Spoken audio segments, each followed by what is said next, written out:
They rested under a crooked tree beside a small roadside stall, nothing more than a table, an umbrella, and an old woman.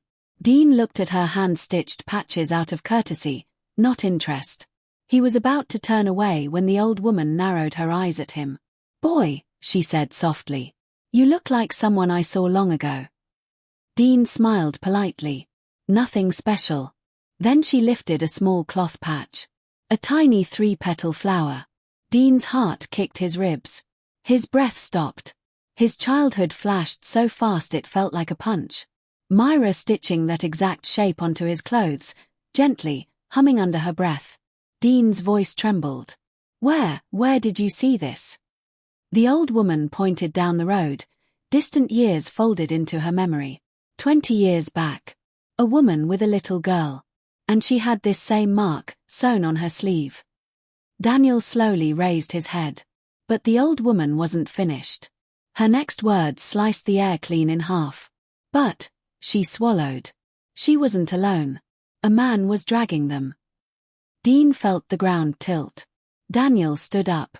Dean whispered, "A man." The old woman nodded. Tall. Broad shoulders. A scar on the right cheek. And he held the girl's arm too tight. Dean stumbled backward. Daniel's lips parted in shock.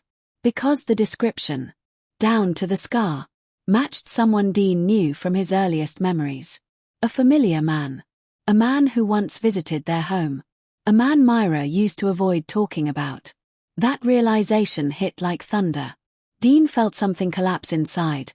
Pain, confusion, fear, betrayal all boiling together. Daniel grabbed his shoulder, steadying him. But the old woman added one more detail, the heaviest. "They were crying," she said. The woman tried to look back, but he pulled her harder. Dean shut his eyes. His mother. His sister.